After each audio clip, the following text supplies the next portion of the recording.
Esta semana en Realmente Sin Comentarios hablé con Gonzalo Oliveros sobre Ricardo Monreal Ávila, una de las corcholatas de AMLO para las siguientes elecciones presidenciales. ¿Quién es? ¿De dónde viene?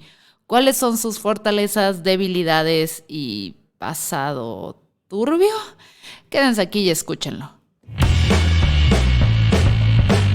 Hola a todos, esto es Sin Comentarios, el programa con los temas y noticias que a todo el mundo interesa y las opiniones que nadie pidió.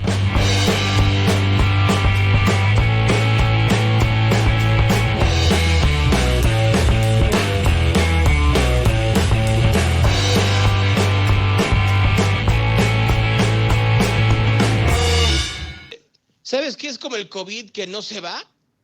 ¿Qué? Ricardo Monreal. Tenemos que hablar de ese personaje.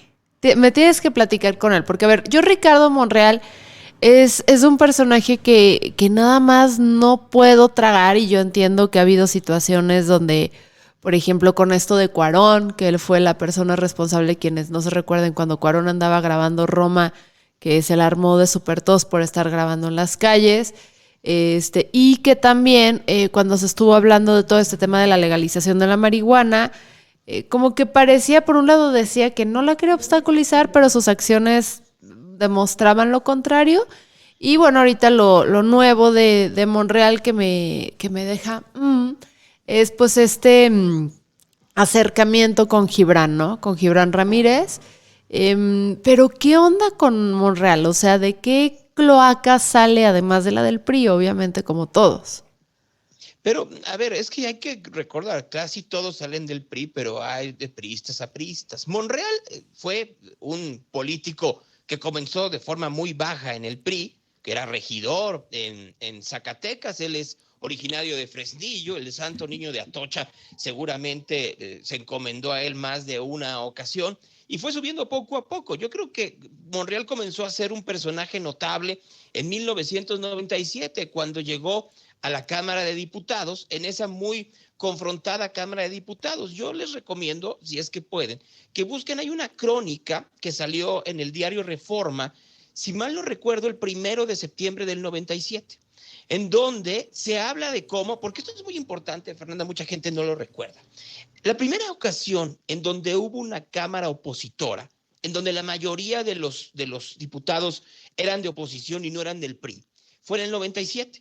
Entonces, anteriormente, hay una generación entera que no recuerda que no existía esta Junta de Coordinación Política de la Cámara de Diputados. Lo que existía era una cosa que se llamaba la Gran Comisión, que era como el gran poder dentro de los diputados. El que era el presidente de la Gran Comisión era como si llegara Santa Claus y te diera el regalo para que luego ya te convirtieras en gobernador o en secretario de Estado o en algún otro hueso grandotote, ¿no? Pero llegando el 97, de pronto no le salen las cuentas al PRI y dicen, caray, no tenemos los números para tener la Gran Comisión. Al contrario, los diputados de oposición pueden juntarse, y se juntaron a partir de una medida, algunos podrían decir que perversa, otros tácticas, de Porfirio Muñoz Ledo, que dijo, oiga, ya se dieron cuenta que si nos juntamos todos, le damos en la madre y nos chingamos al PRI.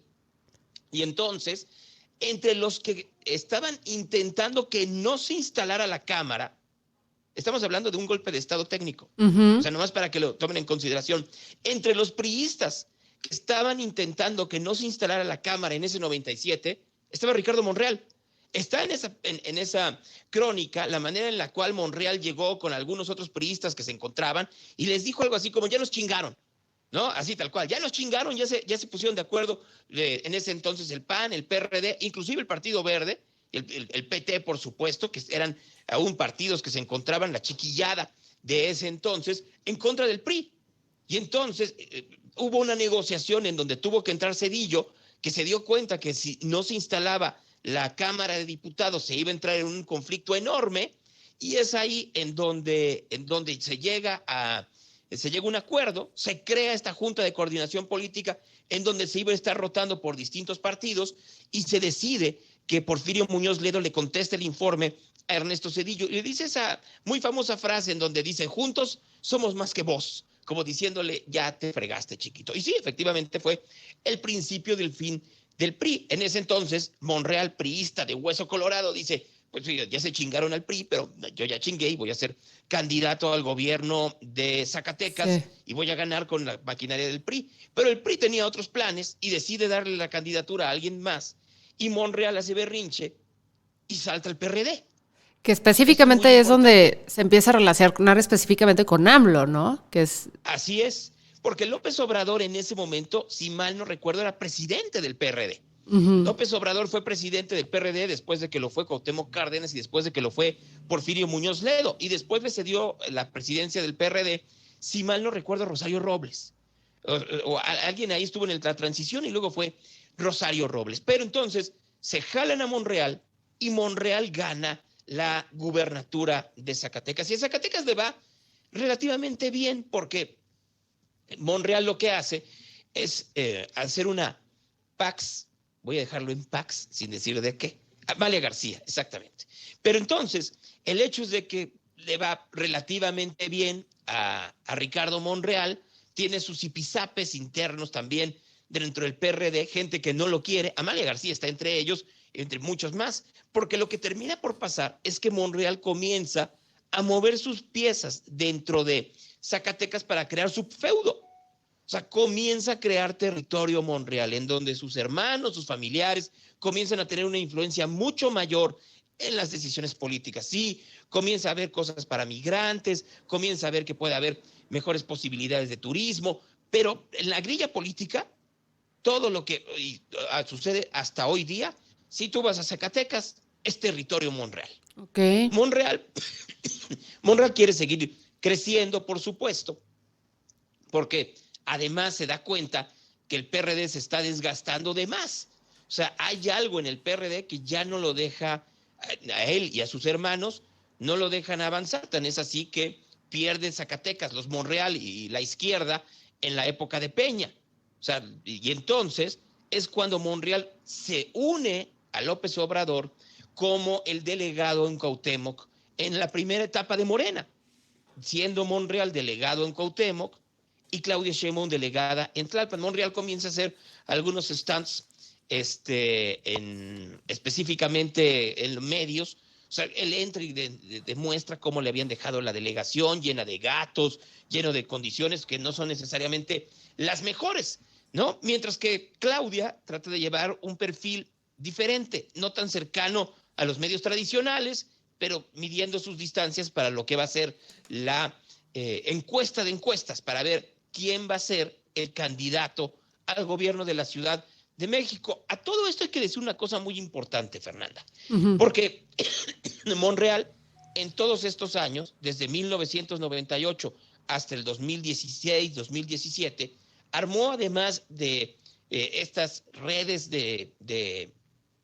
redes de control del poder en Zacatecas, control de todo tipo, porque no solo estamos hablando de... ¿Y qué control mantiene aún en Zacatecas? Todo. O sea, a ver... ¿Zacatecas es territorio Monreal?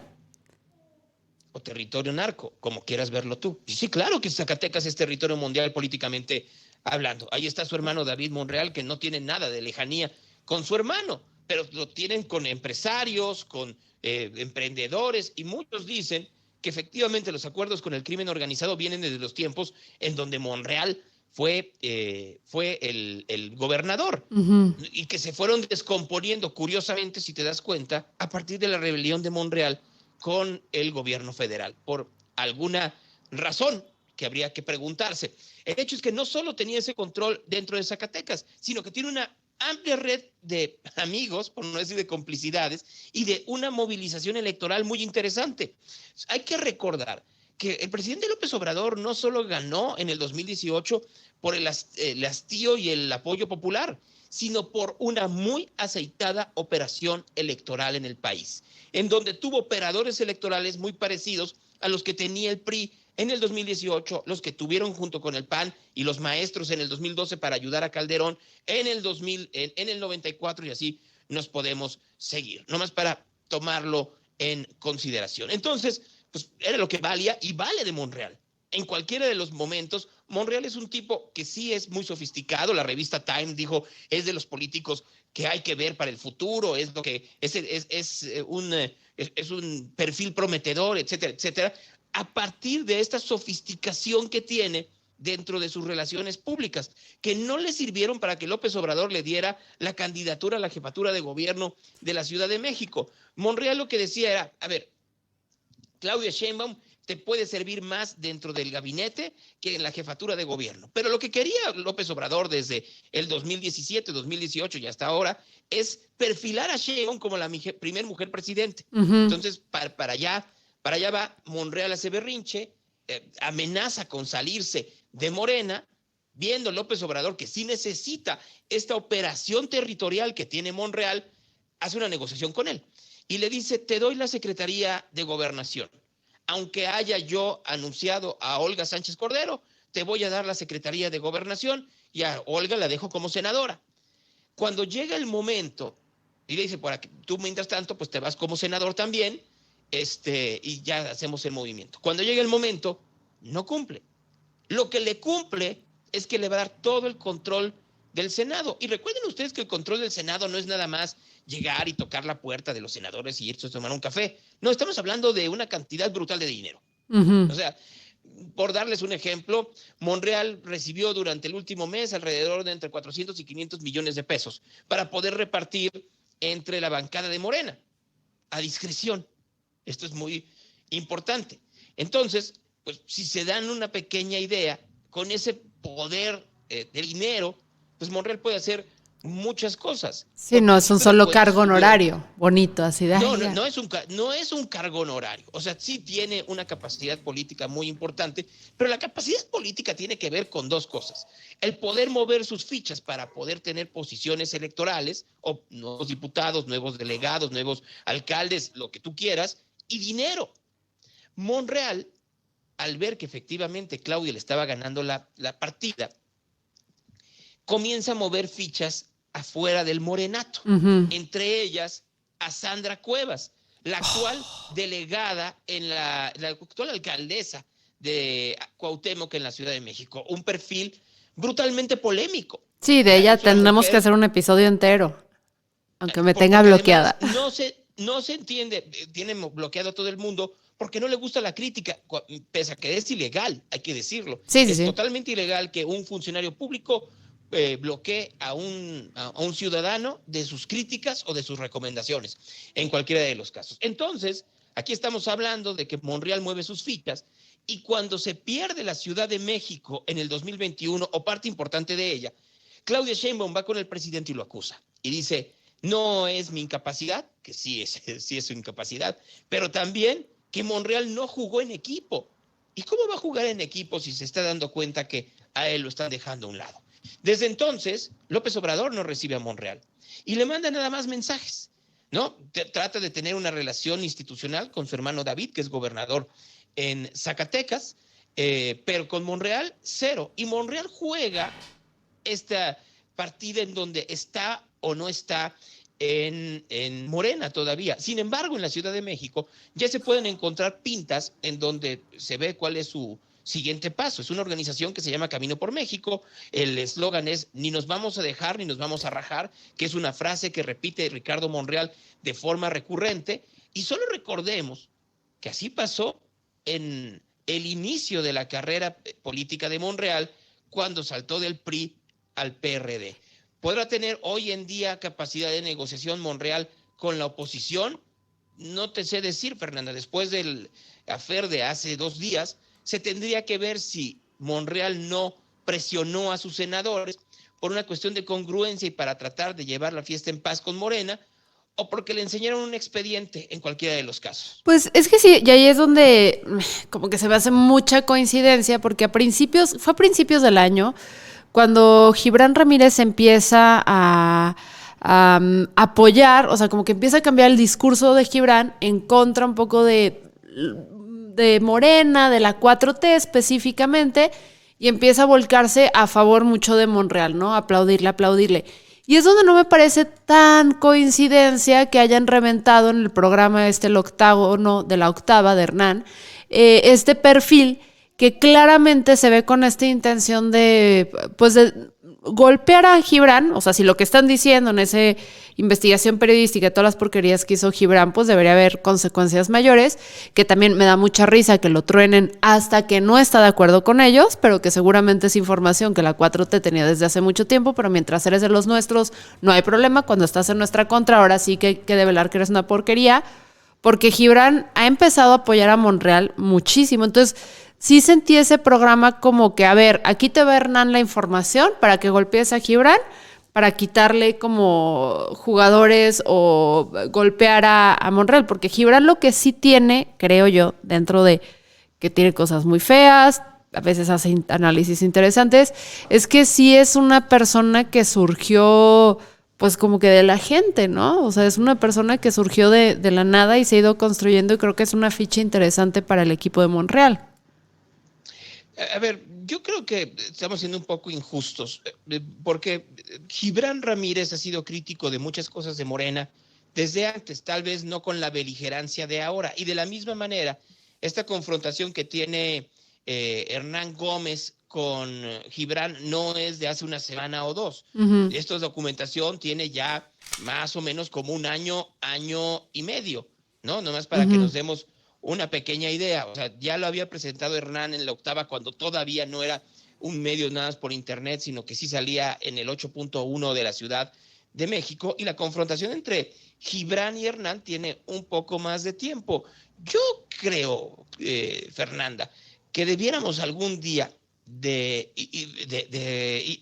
hacer un perfil de estos personajes jóvenes de la 4T, en donde nos iríamos un poco para atrás, ¿no? O sea, en donde veríamos, por ejemplo, lo que sucede con gente como Hernán Gómez o como Gibran Ramírez o como Antonio Tolini, alcalde. Antonio Tolini o como Andrea Chávez o como Estefanía Veloz. No, porque María Luisa Alcalde creo que es muy claro lo que pasó con ella, ¿no? Su mamá es Berta Luján, que es la morenista mayor por excelencia. Su papá es un abogado laboral muy connotado. Ella viene de antes de ser secretaria, era la figura de Morena en los anuncios comerciales porque se veía chavita bien, ¿ves? Etcétera, etcétera.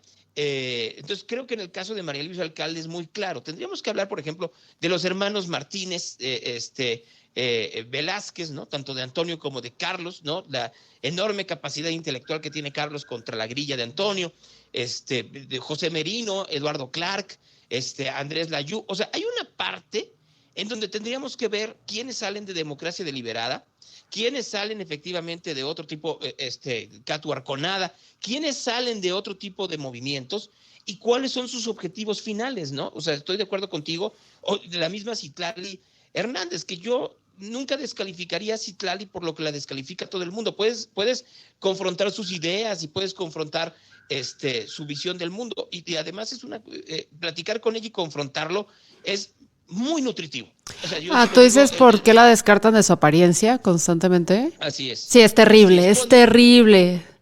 Cuando lo que se tendría que ver es que Citlali lo digo muy en serio, es de las pocas personas en Morena en donde confronta sin ofender, sí, confronta sin insultar y acepta cuando hay cosas que no están llevándose de una manera adecuada. Y es un cuadro joven que tendríamos que ver para adelante, ¿no? Yo, de muchos de los que acabo de decir, pensaría que sí hay algunos que son advenedizos, otros que son que vieron la oportunidad de subirse, y otros que sí lo están por convicción y por corazón, pero hay unos que no meterían las manos al fuego al respecto, y que creo que tendríamos que ir analizando de poco en poco. ¿Quiénes han? Una de las cuestiones que Monreal una y otra vez dice es: yo he acompañado al presidente desde antes de que tuviera esta posibilidad de ser presidente de México, antes de que llegara a ser jefe de gobierno, y entonces la relación entre ellos es radicalmente distinta, como podría ser, y hay que decirlo, la relación de Ciro Gómez Leiva con Andrés Manuel López Obrador, ¿eh? Ok. ¿Y qué le va a esperar a Monreal? O sea, ¿qué tantas posibilidades tiene? Porque parece que el sujeto, algo que hay que reconocerlo, se ve muy determinado a estar en la boleta, con el apoyo de quien tenga que estar. No tiene ninguna. ¿No? A ver, Fernanda, yo no veo a la clase media mexicana que son los switchers, que son aquellos que pueden determinar una elección. Porque, a ver, queda muy claro que los bandos están muy puestos. Sí. ¿No? Está muy puesto 15, 16, 17 millones de votos que tiene Morena y que van a volver a votar por el candidato de Morena, sea quien sea. Sí, que ya estás fijo, o sea, es sí. Dificilísimo convertir, que eso es justo los switchers a lo que se refiere Gonzalo, es aquella parte de la población que estás en un ¿a quién? O sea, no sabes realmente a quién, porque cuando ya tienes la camisa puesta, ya sea a favor o en contra de un partido, eso lo determina mucho tu voto. Si odias a Morena y lo aborreces y no quieres que llegue, te vas a ir por el siguiente mejor, ¿no? O si tienes tu camisa muy puesta por el PAN o el PRI o cualquier cosa, vas a votar por ellos. Sin embargo, hay una parte de la población que está brincando y que además, bueno, tengo un libro muy interesante que suele ser como una pirámide donde en la base de los switchers, o sea, la más amplia, están los jóvenes. Como que los jóvenes están más abiertos a este cambio. Elegirse, yo creo que como cuando te comprometes con una marca y conforme vas envejeciendo, pues te vas aferrando un poquito más a tu estilo de vida, a tus ideales, a los partidos, o sea, vas generando historia y a partir de ahí es donde las elecciones se hacen. De hecho, las campañas, muchas veces, o además en teoría de comunicación política, las campañas se hacen para los switchers. Tú ya no le vas a vender al que ya te dijo que sí te daba su voto desde hace 10 años. Entonces, perdón ahí, exacto, pero ese es el margen para que sepan quiénes son y por qué son tan importantes y que probablemente son los que escuchan estos programas. No, y no solo eso, aquellos que tal vez no los escuchen, pero que ustedes pueden hacerles llegar la información, que creo que eso es fundamental. O sea, porque si nos quedamos nada más con los blancos o los negros de las dos posiciones, tanto de la oposición como de el gobierno actual, pues no se va a llegar a nada. Puede tener Claudia Sheinbaum grandes claros y grandes oscuros, pero la gente solo ve lo que quiere ver desde su óptica. Traten de ustedes de ampliarla a partir de lo que ustedes están escuchando y coméntenlos con los demás, ¿no? En el caso de Monreal, pues me queda muy claro que, a ver, ¿por qué se tendría que votar por Ricardo Monreal en lugar de por Claudia Sheinbaum? O sea, ¿hay realmente razones? Lo que ha demostrado en su carrera política es que no las hay tantas. O sea, lo que tiene Monreal es que parece que es de Morena, pero juega a no ser de Morena. Sí. Eso es lo único que vale para votar por una persona. O sea, ¿cuál es su idea de seguridad? Veamos Zacatecas nada más. ¿Cuál es su idea de educación, de empleo, de movilidad, de contaminación, de cambio climático, de salud? ¿Dónde están esas posturas? Y hoy en día no hay un solo contraste por parte de Ricardo Monreal al respecto. El único contraste que ha hecho es el de la reforma electoral, pero además, pues porque no le quedaba de otra. O sea, entonces, siendo muy claros, pues, si tú dices cuál es la posibilidad que tiene Ricardo Monreal, ninguna. O sea, venderse como soy el que no es Claudia, pues perdónenme, yo creo que ya la sociedad mexicana necesita a alguien que tenga una propuesta mucho más amplia que eso. Y muchísimo más clara, que es un poco lo que a mí me cuesta trabajo ahorita con los políticos, porque es todo a partir de grillas, ruidos, pelearse o eso, pero no tienes un candidato que llegue y diga, yo esto es en lo que creo y esto es en lo que no, porque también eso es lo que daría un poquito de tranquilidad a la hora de votar, que tengas claro en qué cree el político para que sepas dónde se va a parar en los diversos temas que se puedan manejar si es que llega al poder. Y eso es hasta en los políticos jóvenes, frescos, que son distintos, del color que sean, filias y fobias mías dejada a un lado, es complicado. Hay pocos políticos, y mira que esto es muy raro que yo lo vaya a decir, donde sí te dan esa claridad de saber dónde están parados. Por ejemplo, Susana de la Rosa. O sea, Susana de la Rosa, cuando sale un tema, con Susana sabes dónde se va a parar, y eso te caiga bien o no el personaje, su historia, te da tranquilidad saber que donde dice estar parada con sus acciones, al menos ahorita, como en el gobierno, se ha dejado saber. Pero fuera de esos políticos, ay, la tenemos difícil, ¿no? Bueno, también tenemos a Miguel Castro. Pero voy a hacer un anuncio parroquial aquí rápidamente. El lunes no hay ya real, ¿no? Bueno, en vivo no va a haber real. Pero el lunes, Fernanda, esto te va a interesar. Ayer me senté con Enrique Alfaro y le saqué una entrevista de 1 hora. ¿Qué?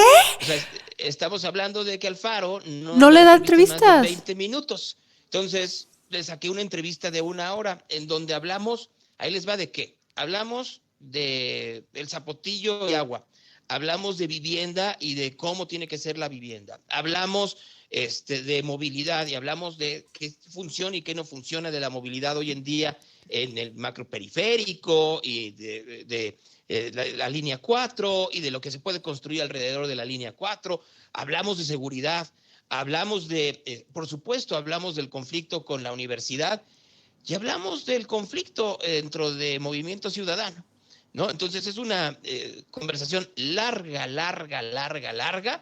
que la voy a pasar completita el próximo lunes aquí en Real a las 8:30 de la mañana y se va a subir el podcast para que lo escuchen. Y además de refilón, o sea, el pilón que va a tener el programa de lunes es que tenemos la hora completa con Enrique Alfaro y después de eso 20 minutos con Billy Corgan. Es decir, que va a estar pelón el lunes. Va a estar muy pelón el lunes, va a estar muy, muy frío. ¡Wow! O sea, lo de Alfaro me tiene francamente impactada porque no da entrevistas. Ahí va a salir esta morra, ¿cómo se llama esta periodista? Jay algo que nos tiraba porque una vez se sentó Alfaro contigo y hasta a mí me terminó investigando. Jade Ramírez, que sí. Que luego además, una producción que le hicimos desde mi productora, se enojó tanto esa vez que entrevistaste a Alfaro que yo estaba ahí, que una producción que hicimos desde mi equipo y salió en su medio, no nos dio crédito. Lo hace comúnmente, hizo un reportaje que luego fue premiado, en donde en realidad el reportaje lo hizo otra persona y ella se llevó todo el crédito y por eso esa persona, Violeta creo que se llama, no vuelvo yo a hablarle a ella. Luego Jade Ramírez se queja de que yo la persigo y la hostigo. No, señora, no. La que está obsesionada con lo que pasa conmigo y con mi vida es usted, desde que yo nunca supe, no, sí sé por qué. O sea, porque se volvió muy amiga de un locutor que corrí. Yo no tengo la culpa de que yo haya corrido locutores y que luego él ya se quede con la parte de la historia. Pues no, ¿ves? Esa es la parte que me llama mucho la atención del periodismo jalisciense. Pues hasta yo salí embarrada. Mucho de cofradía. Hasta yo salí embarrada, que salió diciendo que mi ex jefa había dicho que era imposible trabajar conmigo, que era una persona muy complicada. Y yo, en ese momento amiga, nunca he tenido jefa. Siempre he tenido jefes y nada más tuve como 2 y el resto de mi vida fui independiente y no he trabajado en medios en México, al menos no en Guadalajara. Pero sí, pues va a ponerse la cosa interesante con Alfaro. Yo me acuerdo de aquella vez, a mí me dejó plantada que iba a salir en Sin Comentarios. Y no me acuerdo si nos canceló o no nos canceló y simplemente no llegó, pero qué chido que pudiste entrevistarlo. Miren, y yo se los vuelvo a decir, o sea, y lo platicaba en un live el día de ayer. A ver, mi relación con Enrique Alfaro es muy parecida a la que tenía con Aristóteles Sandoval. Yo no le puedo decir gobernador como todo el mundo en la parsimonia, ¿no? Yo le digo Enrique. ¿Y por qué? Pues porque los conozco desde hace mucho tiempo, ¿no? Entonces, ahí es como si llegara a ser alcaldesa o presidenta municipal Fernanda, no iba a llegar a decirle, señora gobernadora, pues no. Va a decir, qué pedo, o sea, Fer. Pero es que también yo creo que tiene que ver tu lejanía, Gonzalo, porque, y eso yo también lo entiendo. O sea, cuando juegas acá en Guadalajara y tu vida se resume a lo que sucede en este espacio, pues entiendo que luego los medios de comunicación, porque, a ver, hay poquitos periódicos, pagan todos una porquería, y fuera de esos, si no trabajas con esos medios, es prácticamente imposible que puedas trabajar haciendo lo que quieras, al menos de que sea dentro de la docencia, ¿no? Entonces, es un círculo súper chiquito donde todo el mundo anda como que creando sus relaciones y sus compadrazgos y todo. Y yo sí entiendo que esa lejanía que tú te la has podido dar gracias a que físicamente estás distante, aunque vienes constantemente, pero que también tus proyectos no dependen de si haces enojar a un gobernador en Guadalajara o un presidente municipal, te da esa soltura. O sea, yo también por eso, y sé que son diferentes proporciones y todo, pero a mí también me ha servido de cierta forma entre que los medios no me quieren en sus líneas y que pues francamente no me pueden pagar lo que yo gano por mi lado, haciendo otras cosas, no esto, te da esta como lejanía de poder decir y señalar a los incluso editores, directores, periodistas, pero también tener una relación amigable con ellos.